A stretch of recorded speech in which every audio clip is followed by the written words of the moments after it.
الحمد لله حمدا كثيرا كما أمر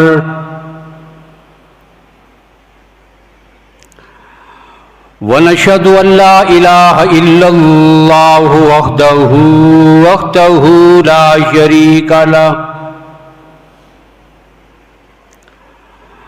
لا شريك له في الخلق والأمر إرغاما لمن جحد به وكفر ونشهد أن سيدنا وسندنا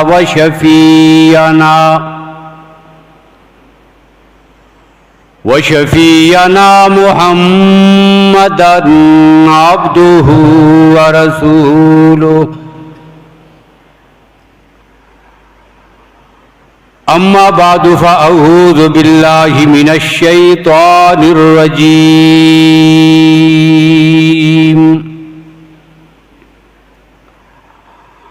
بسم الله الرحمن الرحيم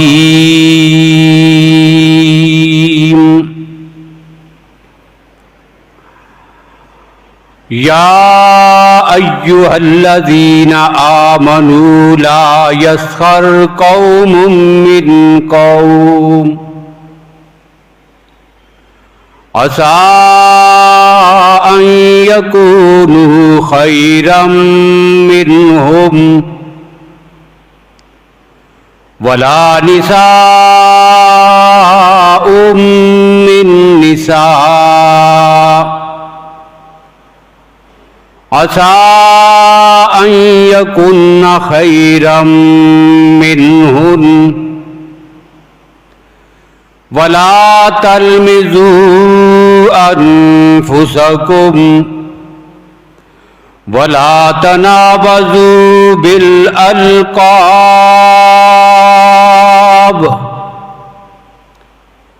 بئس الاسم الفسوق بعد الإيمان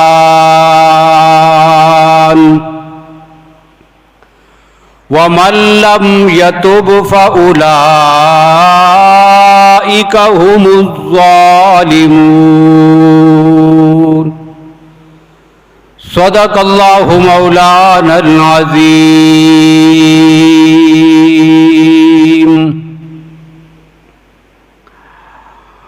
اللهم صل على محمد وعلى آل محمد بعدد من قعد وقام وصل على محمد وعلى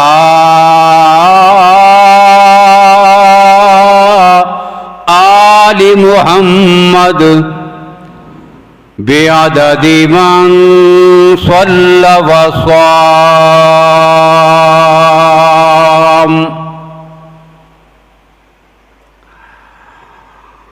قابل صد احترام بزرگوں، بھائیوں، عزیز دوستو،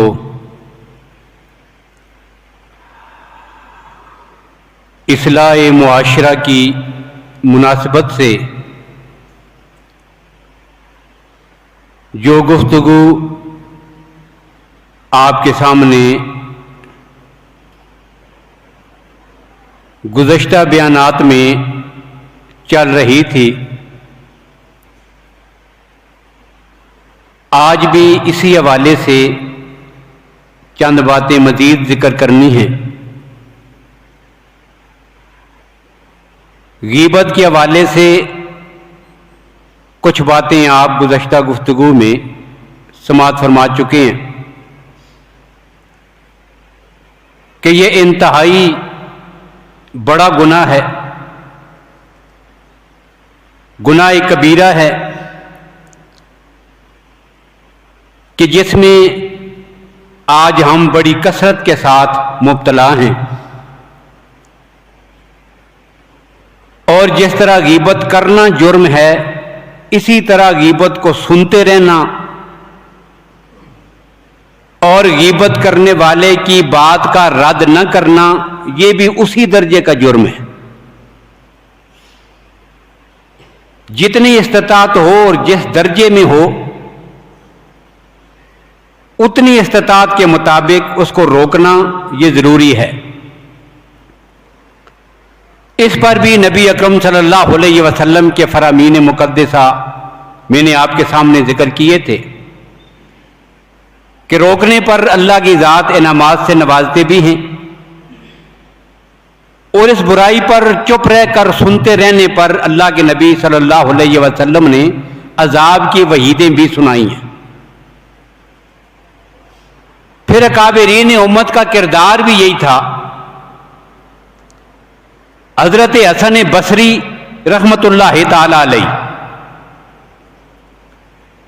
ایک آدمی کے متعلق پتہ چلا کہ وہ ان کی پیٹھ پیچھے بدگوئی کرتا ہے، ان کی غیبت کر رہا ہے، تو آپ نے ایک آدمی کے ہاتھوں اس کے لیے تحفے بھیج دیے کہ یہ تحفہ جا کر میری طرف سے اسے پیش کر دو۔ اب پھر پتہ چلا، پھر تحفہ بھیجتے رہے۔ اب چند دن یہ معمول رہا اور پھر وہ آدمی غیبت کرنے سے رک گیا۔ اب اس نے غیبت روکی تو حضرت نے تحفے بھیجنے بھی روک دیے۔ اب یہ بات بڑی عجیب سی تھی کہ ایک آدمی آپ کی غیبت کر رہا ہے، پیٹھ پیچھے آپ کو برا کہتا ہے، آپ کو اذیت پہنچا رہا ہے، اور جواباً کردار یہ ہے کہ آپ اسے گلدستے پیش کر رہے ہیں، اسے تحفے دے رہے ہیں اور انعام سے نوازتے ہیں۔ اس نے غیبت بند کی تو حضرت نے تحفے بھی بند کر دیے۔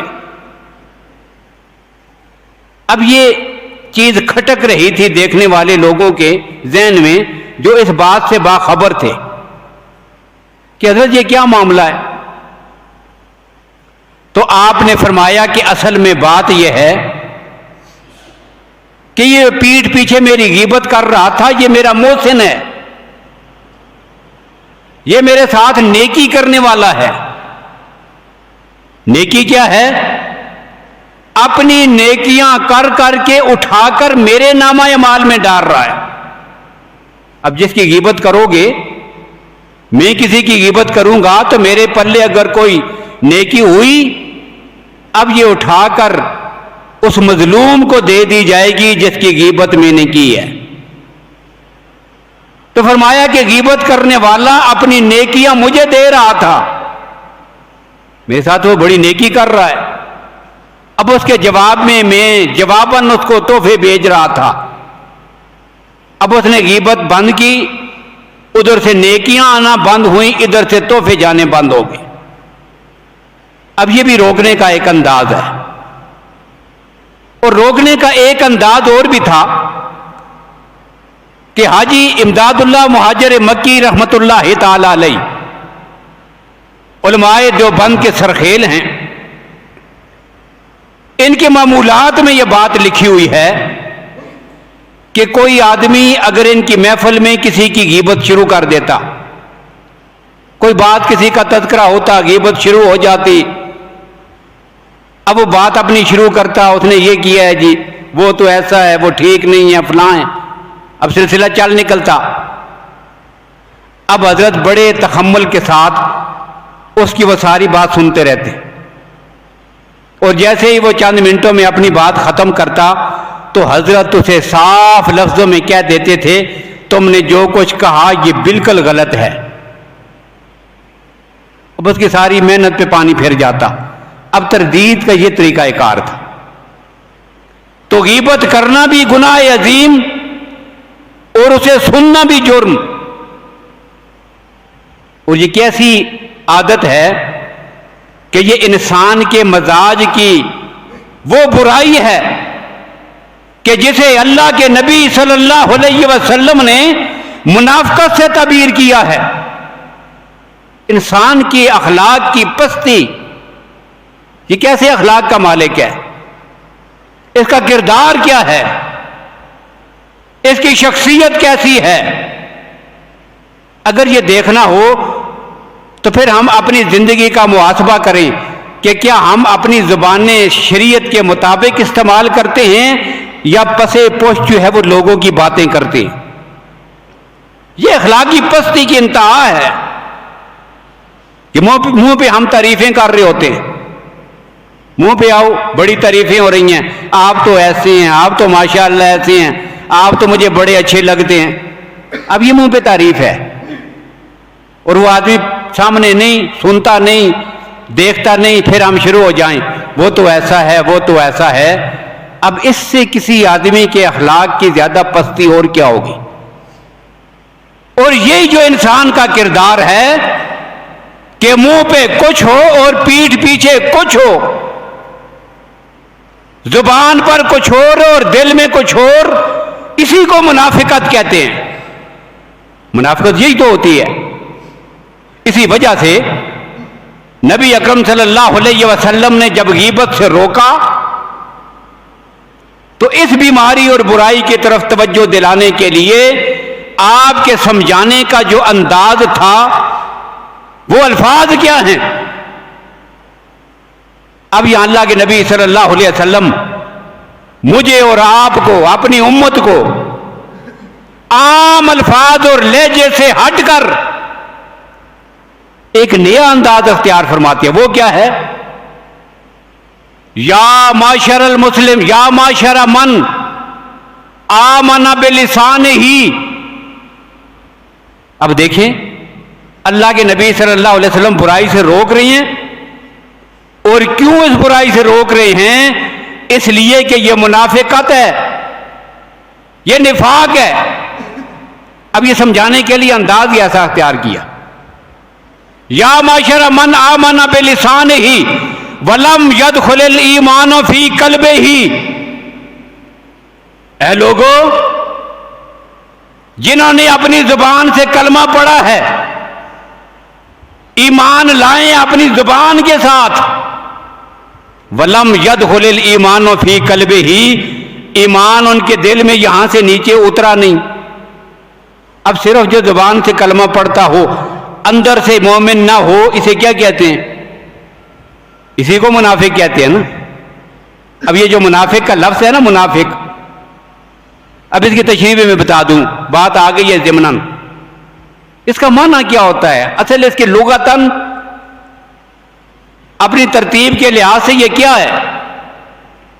تو امام غزالی رحمہ اللہ نے مکاشفۃ القلوب میں، ان کی مشہور کتاب ہے، اس کی تشریح لکھی ہے۔ کیا لکھا؟ کہتے ہیں یہ جو جنگلی چوہا ہوتا ہے اس کو عربی میں یربوہن، یربو کہتے ہیں، جنگلی چوہا۔ اب فارتن بھی کہتے ہیں، یربو بھی کہتے ہیں، لیکن جنگلی چوہے کے لیے لفظ یربو استعمال ہوتا ہے۔ اب یہ جو باہر کھیتوں میں ہوتے ہیں، ویرانوں میں، پہاڑیوں میں، جنگلوں میں جو چوہے ہوتے ہیں، اب اس کے متعلق انہوں نے یہ تحقیق لکھی ہے۔ کہتے ہیں اس کا جو بل ہوتا ہے جس میں وہ رہتا ہے، اس سے باہر نکلنے کے دو راستے ہوتے ہیں۔ یہ ایک طرف سے اندر جا کر پھر واپس ایسا نہیں ہے، بلکہ کھیت کے ایک کونے سے وہ اندر داخل ہوا، آپ سارا دن انتظار کرتے رہیں، ابھی آئے گا، ڈنڈا لے کے کھڑے ہوں، پتھر لے کے کھڑے ہو، ابھی چوہا اندر چلا گیا بل میں، تھوڑی دیر کے بعد باہر آئے گا تو میں اسے ماروں گا۔ آپ سارا دن انتظار کرتے رہیں، یہ چوہا اب واپس اس راستے سے نہیں آئے گا۔ اب گیا کدھر ہے؟ 2 دن کھڑے رہیں، 3 دن کھڑے رہیں، نہیں آئے گا۔ کیوں؟ اب یہاں سے وہ اندر داخل ہوا، اندر سے جا کر آگے نکلنے کے لیے اس نے دوسرا سوراخ بنایا ہوا ہے۔ کھیت کے دوسرے کونے میں ایک سوراخ باہر نکلتا ہے، وہاں سے باہر نکل گیا ہے، اب یہاں سے واپس نہیں آئے گا۔ اب اس کے 2 سوراخ ہیں بل میں داخل ہونے کے لیے، ایک کو کہتے ہیں کاسہا، ایک کو کہتے ہیں نافقا۔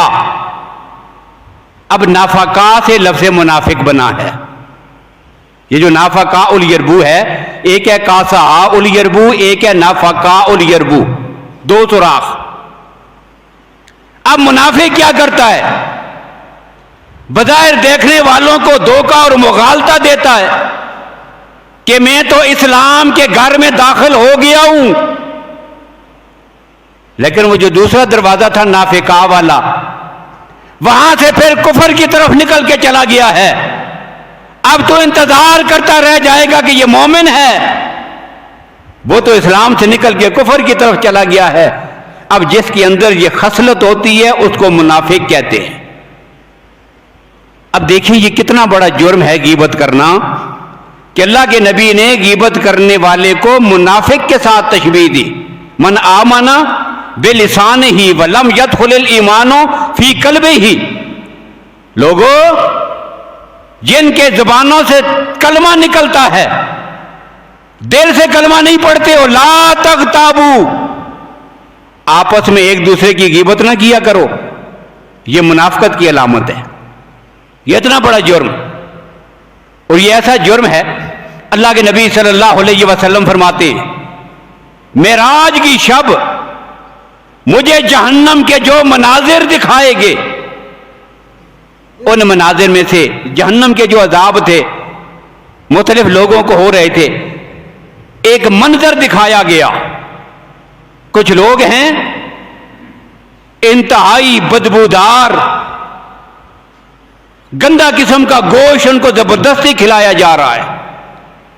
اب کہتے ہیں میں نے جبریل امین سے پوچھا من ہاؤلا، جبریل یہ کون لوگ ہیں، یہ کون ہے جنہیں یہ عذاب دیا جا رہا ہے؟ یہ بدبودار اور گندا گوشت جو ہے گلا سڑا ہوا، یہ زبردستی ان کو کھلایا جا رہا ہے، یہ کون لوگ ہیں؟ تو فرماتے ہیں مجھے جبریل امین نے جواباً یہ عرض کیا کہ یا رسول اللہ، یہ وہ لوگ ہیں کہ جو اپنے بھائیوں کا گوشت کھاتے ہیں، ان کی پیٹھ پیچھے باتیں کر کے ان کی غیبت کرتے ہیں، یہ غیبت کرنے والوں کا عذاب ہے جو آخرت میں ان کو دیا جائے گا۔ یہ اتنا بڑا جرم۔ اور جب بندہ غیبت کرتا ہے نا، آج ہم سے یہ جو نیکی کے اعمال ہیں بڑی مشکل ہو گئے ہیں۔ نماز پڑھنی کتنی مشکل لگتی ہے، روزہ رکھنا ہمیں مشکل لگتا ہے، قرآن پاک کھول کے اس کی تلاوت کرنی ہمیں مشکل لگتی ہے، نیکی کا کوئی کام کرنے کو دل چاہتا ہی نہیں۔ اب یہ ہماری ہم میں ہے، بڑا مسئلہ ہے۔ نماز کیسے پڑھیں، جماعت کا اہتمام نہیں ہوتا، قضا بھی کر دیتے ہیں، ضائع کر دیتے ہیں نمازی، تو عبادت کی طرف دل متوجہ نہیں ہوتا، نیکی کا کام کرنا بڑا مشکل ہو گیا ہے۔ اب اس کی وجہ کیا ہے؟ تو نبی اکرم صلی اللہ علیہ وسلم کی فرامین میں، آپ کی احادیث مقدسہ میں یہ جو ہماری بیماری ہے اس کی وجہ بھی ذکر کی گئی ہے۔ وہ کیا؟ اللہ کے نبی صلی اللہ علیہ وسلم کے سامنے دو عورتیں پیش کی گئی، روزہ رکھا تھا دو عورتوں نے، حدیث میں ہے دو عورتوں نے روزہ رکھا، اور دن کو جب تھوڑا سا وقت گزرا تو ان کی طبیعت اتنی خراب ہو گئی کہ لگتا یہ تھا کہ اگر انہوں نے چند لمحہ میں روزہ نہ توڑا تو اس تکلیف کی وجہ سے یہ مر جائیں گی۔ نبی اکرم صلی اللہ علیہ وسلم کے سامنے ان کا یہ مسئلہ اور صورتحال پیش ہوئی۔ یا رسول اللہ، دو عورتوں نے روزہ رکھا ہوا ہے لیکن طبیعت اتنی بوجھل ہے اور تکلیف ہے اتنی شدید کہ روزہ نہ توڑیں گی تو مر جائیں گی۔ اللہ کے نبی صلی اللہ علیہ وسلم نے دونوں کو بلایا اور ایک برتن سامنے رکھ کے فرمایا اس میں کیا کریں، آپ الٹی کریں اس میں۔ اب عورتوں نے جو ہے وہ جبرن اس برتن میں کیا کی، اب بدبودار قسم کا گوشت جو ہے ان سے باہر نکلا۔ اب عورتیں کہتی ہیں ہم نے تو گوشت کھایا ہی نہیں، ہم نے تو گوشت کسی کا نہیں کھایا، اب یہ کیا کرنے میں گوشت کہاں سے آ گیا ہے؟ اللہ کے نبی صلی اللہ علیہ وسلم نے فرمایا جب تم دونوں بیٹھی تھی نا تو کسی کی پیٹھ پیچھے اس کی باتیں کر رہی تھی، غیبت۔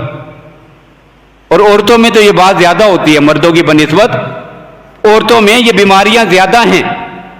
اسی وجہ سے میں وہ ذکر کروں گا، سورہ حجرات میں اللہ نے اس مسئلے میں عورتوں کو الگ سے مخاطب کیا ہے، وَلَا نِسَاءٌ مِّن نِسَاءٍ، یہ اللہ کی اس وجہ سے ذکر کیا کہ مردوں کی بنسبت یہ بیماری عورتوں میں زیادہ ہے. اب عورتوں بیٹھی وہ عورتیں اور غیبت کر رہی تھی کسی سے. اب اس کی وجہ سے طبیعت پہ اتنا بوجھ پڑا کہ جب وہ کہہ کہ روزہ توڑ دیا تب ان کی طبیعت میں تھوڑا سکون پیدا ہوا. اللہ کے نبی نے فرمایا تم کسی کی غیبت کر رہی تھی جس کی وجہ سے اللہ نے تمہیں اس پریشانی میں مبتلا کر دیا ہے. یہ غیبت کرنا اپنے مرے ہوئے بھائی کے گوشت کھانے کے مترادف. تو پتہ کیا چلا؟ روزہ رکھنا ہی مشکل ہو گیا ہے. نماز پڑھنا پھر کیوں مشکل ہے؟ روزہ رکھنا کیوں مشکل ہے؟ ذکر کرنا کیوں مشکل ہے؟ ہم ان برائیوں میں مبتلا ہیں. غیبتیں کرتے ہیں، پیٹھ پیچھے باتیں کرتے ہیں، برے ناموں سے یاد کرتے ہیں، تہمتیں لگاتے ہیں، الزام تراشیاں کرتے ہیں، بہتان باندھتے ہیں دوسروں پر. اور یہ سارا کچھ کر کے پھر اللہ اپنے سامنے کھڑا ہونے کی پھر ہمیں توفیق ہی نہیں دیتے. تو نیکی کی توفیق سلب ہو جاتی ہے.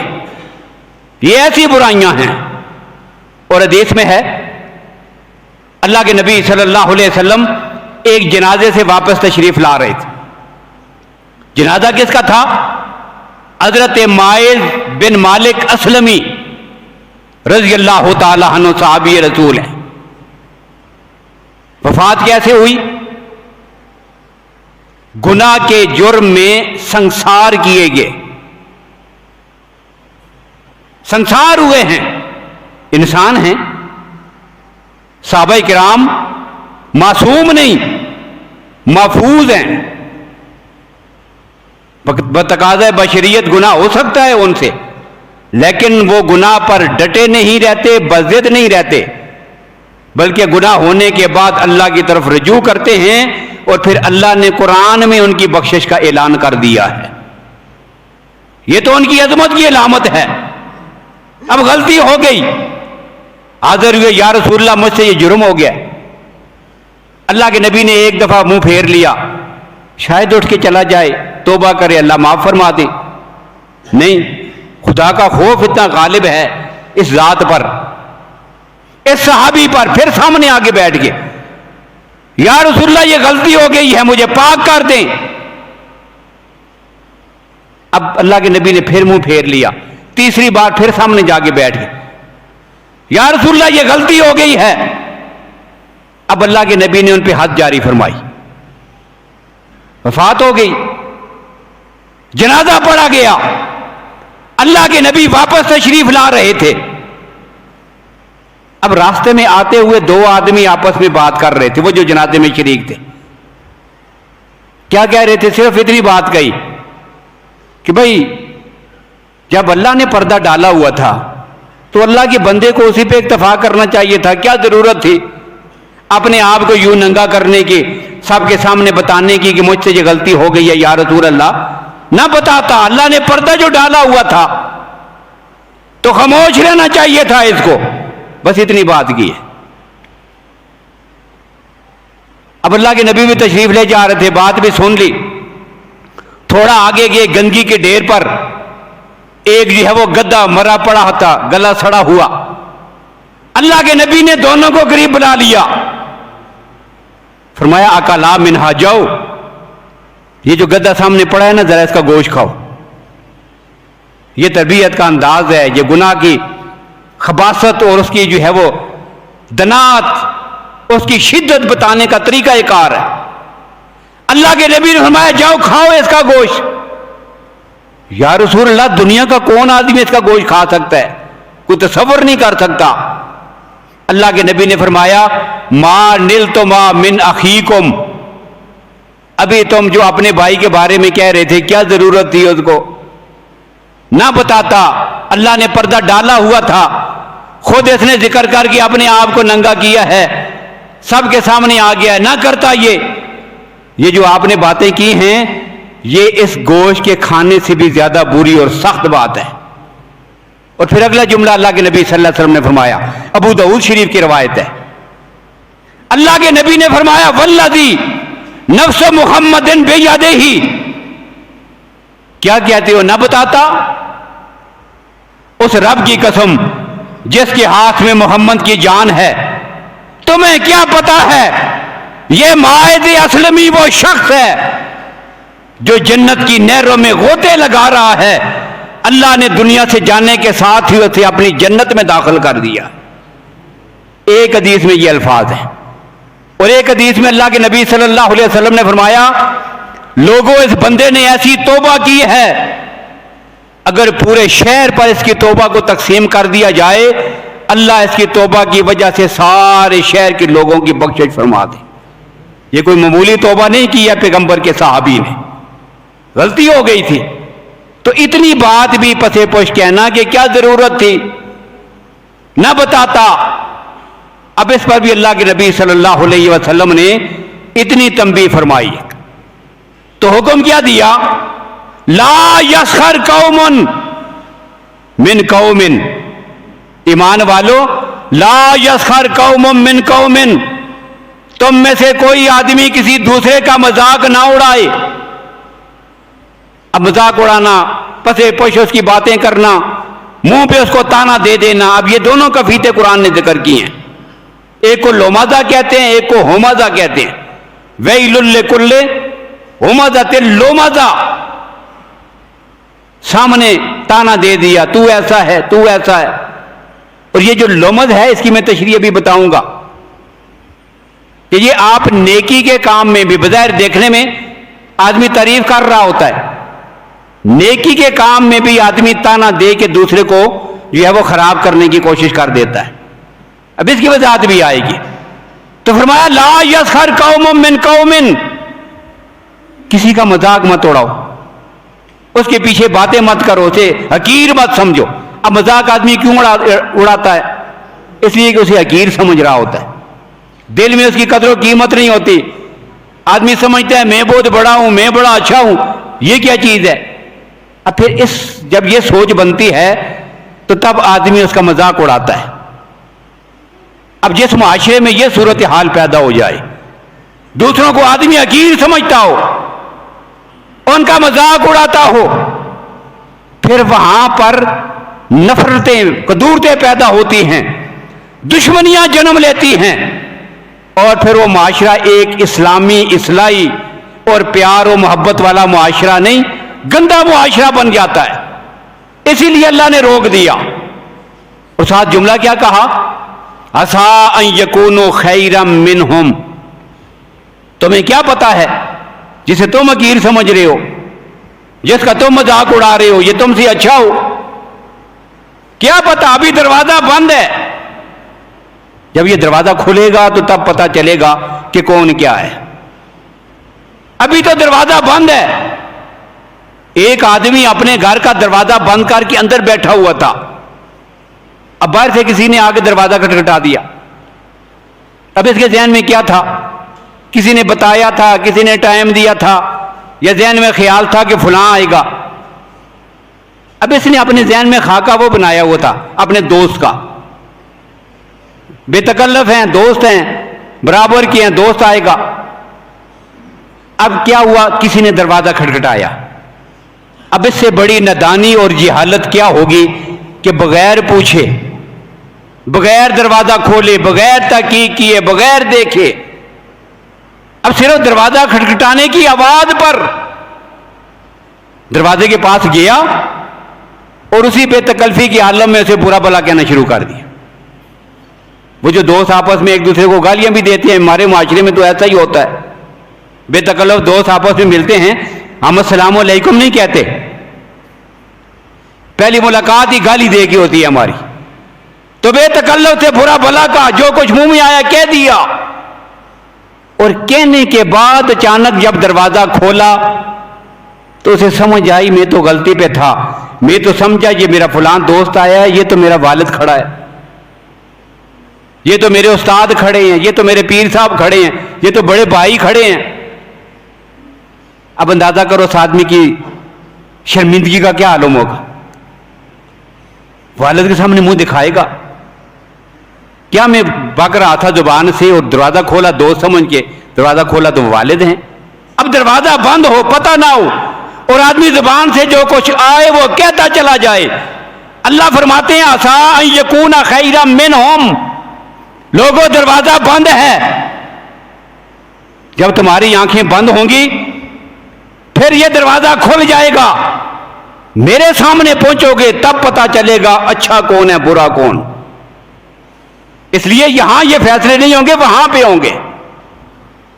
اور اس کے لیے بڑا دلچسپ ایک شعر جو ہے وہ پیر نصیر الدین نصیر نے اپنی ایک حمد میں لکھا، پیر صاحب نے حمد لکھی، اور اس میں دلچسپ قسم کا ایک جملہ شعر ان کا یہ بھی ہے، کہتے ہیں کون مقبول ہے کون مردود ہے، بے خبر کیا خبر تجھ کو کیا کون ہے۔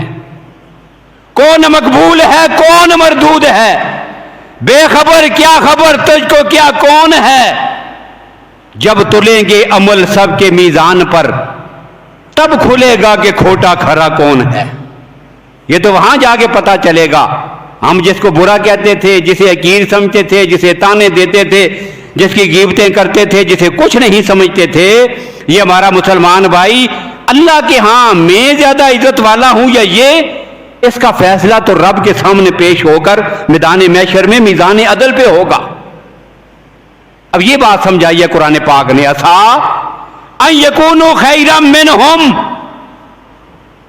اور اگلا جملہ ولا نساء من نساء، کوئی عورت بھی کسی عورت کے ساتھ نہ مذاق کرے، نہ اس کی غیبت کرے، نہ پیٹھ پیچھے باتیں کرے، نہ تمسخر اڑائے۔ اب یہاں پر یہ عورتوں کا ذکر الگ کیوں ہوا؟ اب اس کی طرف آتے ہیں۔ اب اس کی بہت ساری وجوہات ہیں۔ دیکھیں قرآن پاک میں شریعت کے جتنے احکام ہیں، جہاں وہ مردوں کے لیے ہیں وہیں پر وہ عورتوں کے لیے ہیں، لیکن مخاطب مذکر کے صیغے سے صرف مردوں کو کیا جاتا ہے۔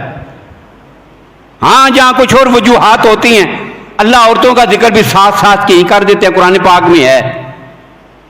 اور وجوہات ہوتی ہیں کیا؟ ایک عورت نے آگے رسول اللہ صلی اللہ علیہ وسلم کے سامنے ذکر کیا، یا رسول اللہ آپ کا قرآن اللہ پاک تو مردوں کو مخاطب کر کر کے تعریفیں کرتے ہیں، ہماری تو تعریف ہی نہیں۔ سورہ احزاب کی آیات آ گئیں، ان المسلمین والمسلمات والمؤمنین والمؤمنات والقانتین والقانتات، مسلمان مرد مسلمان عورتیں، مومن مرد مومن عورتیں، اطاعت والے مرد اطاعت والی عورتیں۔ اب مردوں کا بھی ذکر ساتھ عورتوں کا بھی ذکر، اللہ نے اس عورت کی بات کو سن کر اسے بھی خوش کر دیا۔ تو یہ انداز بھی ہے قرآن کا ضرورت کے تحت، لیکن مخاطب عموماً کیا ہوتا ہے؟ مذکر کے صیغے سے مرد، اور شریعت کے حکم میں شامل ہیں ساتھ عورتیں بھی۔ کیسے؟ اقیموا الصلاۃ، آتوا الزکوٰۃ، وارکعوا مع الراکعین، یہ جتنے شریعت کے احکام میں مخاطب مرد ہیں، اور لازم شریعت کے احکام دونوں پر۔ لیکن یہاں سورہ حجرات میں کیا ہوا؟ اللہ نے مردوں کا ذکر الگ کیا، عورتوں کا ذکر الگ کیا ہے۔ یا ایھا الذین آمنوا لا یسخر قوم من قوم، مردوں کا ذکر ہو گیا۔ اب آگے ولا نساء من نساء، عورتوں کا ذکر الگ، عورتیں بھی عورتوں کے ساتھ مذاق نہ کریں۔ اب یہاں پر عورتوں کا ذکر کرنے کی ایک جو بنیادی وجہ ہے وہ یہ ہے کہ عورتیں اس بیماری میں مردوں سے زیادہ مبتلا ہوتی ہیں، یہ بیماریاں عورتوں میں زیادہ ہوتی ہیں اس وجہ سے۔ لیکن اس کی اور وجوہات بھی ہیں، وہ کیا؟ ولا نساء من نساء، مردوں کو الگ ذکر کیا۔ اب اس کا یہ مطلب نہیں ہے، دیکھیں پہلے جملے میں ہے مرد مردوں سے مذاق نہ کریں، تو کیا اس کا یہ مطلب ہے کہ مرد عورتوں سے مذاق بے شک کریں، لیکن مرد جو ہے وہ مردوں سے مذاق نہ کریں؟ عورتیں عورتوں سے مذاق نہ کریں لیکن عورتیں مردوں سے مذاق بے شک کریں؟ یہ معنی نہیں ہے۔ اب یہ انداز ہمیں اس وجہ سے سکھایا گیا کہ مرد ہو کر عورت کے متعلق بات کرے، اس سے زیادہ کائنات میں بے مروتی کوئی نہیں ہے۔ یہ ذہن تو کسی مرد کا ہو ہی نہیں سکتا، مرد ہو اور عورتوں کے پیچھے ان کی باتیں کرے۔ اب قرآن پاک کے اس انداز کو سامنے رکھ کر ذرا ہم اپنے معاشرے کا محاسبہ کریں، دیکھیں پوری ملکی سطح پر، عوامی سطح پر، انفرادی سطح پر، اجتماعی سطح پر، سیاسی سطح پر، مذہبی سطح پر ایک دوسرے کو گالیاں، ان کی ماں بہن کو گالیاں، ان کے تذکرے۔ اللہ فرماتے ہیں یہ تو ایمان والوں کے تصور سے یہ بات دور ہے کہ مرد ہو کر عورت کے پیچھے اس کی باتیں کرے، اس کا مذاق اڑائے۔ اس لیے مرد ہو کر عورت کی بات کرے یہ تو مروت کے خلاف، اور عورت ہو کر کسی مرد کے بارے میں باتیں کرے یہ اسلامی غیرت کے خلاف، اس کا تو تصور ہی نہیں۔ اور ایک اور وجہ بھی مفسرین نے لکھی، وہ کیا؟ اس میں اللہ بتانا چاہتے ہیں دیکھیں آپس میں بیٹھ کر جب غیبت ہوگی، 2 بیٹھیں گے، 4 بیٹھیں گے، 6 بیٹھیں گے، کچھ لوگ جڑیں گے، بیٹھے ہوں گے، محفل ہوگی۔ اب شریعت نے ایک اور حکم کی طرف بھی توجہ دلائی، وہ کیا؟ وہ یہ ہے کوئی مرد کسی مرد سے مذاق نہ کرے۔ مردوں کی محفل ہی الگ ہوتی ہے، عورتوں کی محفل ہی الگ۔ یہ جو مخلوط سسٹم ہے، عورتیں بھی ایک ہی جگہ، مرد بھی ایک ہی جگہ، اس کا تو اسلام میں تصور ہی نہیں کہ بتانا پڑے کہ یہ عورت بھی بیٹھی ہے، مرد بھی بیٹھا ہے، اب آپس میں غیبت نہ کرے۔ نہیں، مرد مردوں کے پاس بیٹھتے ہیں، عورتوں کا مردوں کی محفل میں کوئی کام نہیں، عورتیں عورتوں کے پاس بیٹھتی ہیں۔ یہ مخلوط یکجا اکٹھی محفلیں، ان کا اسلام میں کوئی تصور ہی نہیں۔ اسی لیے اللہ نے مردوں کا ذکر الگ کیا، عورتوں کا ذکر الگ کیا ہے۔ تو فرمایا لا یسخر قوم من قوم، کوئی کسی کا مذاق نہ اڑائے۔ اب مذاق کیا ہے؟ الفاظ میں، صاف لفظوں میں مذاق اڑانا، نقل اتارنا۔ اب اس کے چلنے کی نقل، اس کے بولنے کی نقل، اس کے لباس کی نقل، قوم کا تانا دینا، کوئی اور عیب ہے اس میں، زبان میں لکنت ہے، نظر کی کمزوری ہے، سننے میں کمی ہے، سو مجبوری ہوتی ہے انسان کی، کمزور ہے انسان۔ اب ان میں سے کسی چیز کا تانا دینا، تو ایسا ہے، ایسے نام رکھنا، وَلَا تَنَابَذُوا بِالْأَلْقَابِ بِئْسَ الِاسْمُ الْفُسُوقُ بَعْدَ الْإِيمَانِ۔ تو یہ ساری جو بری عادتیں ہیں ان سے شریعت نے بڑی سختی کے ساتھ منع کیا ہے۔ اب انشاءاللہ مزید اسی پر کچھ گفتگو ہے اصلاح معاشرہ کی، انشاءاللہ وہ آئندہ گفتگو میں آپ کے سامنے آئے گی۔ اللہ تعالی ہمیں ان کبھی برائیوں سے بچنے کی توفیق نصیب فرمائیں، اپنے دوسرے بھائیوں کی عزت، ان کا احترام اور عزت نفس کو ملحوظ رکھنے کی توفیق نصیب فرمائیں۔ آخری بات کہتا ہوں کہ حضرت عقبہ ابن عامر رضی اللہ تعالیٰ عنہ نے نبی اکرم صلی اللہ علیہ وسلم سے پوچھا تھا، یا رسول اللہ من نجات، نجات کس میں ہے؟ اللہ کے نبی نے فرمایا تھا کہ نجات چاہتے ہو تو پھر ایک ہی طریقہ ہے، نجات کا طریقہ یہ ہے امسک لسانک، بس اپنی زبان کو کنٹرول میں رکھ، اپنے گھر میں بیٹھا رہے، وَلْيَسَاكَ بَيْتَكَ، اپنے گھر میں رہو، فضول باہر کیوں پھرتے ہو؟ زبان کو بلا مقصد کیوں چلاتے ہو؟ بس گھر میں رہو، زبان اپنی قابو میں رکھو، اور اپنے گناہوں، اپنی خطاؤں، اپنی دل میں سوچ کر بس اپنے رب سے معافی مانگتے رہو۔ یہ کرو گے تو تمہیں نجات ملے گی۔ لیکن آج کے معاشرے میں یہ بھی مشکل ہو گیا، کیوں؟ ایک آدمی گھر میں رہے، وَلْيَسَاكَ بَيْتَكَ، گھر میں رہو، اب ایک آدمی تنے تنہا بند کمرے میں گھر میں ہے۔ لیکن آج کے دور میں اتنی گمراہی پھیل چکی ہے شدت کے ساتھ کہ بند کمرے میں بھی، تنہائی میں بھی ایک آدمی بیٹھا ہوگا، ان ساری برائیوں میں مبتلا ہوگا۔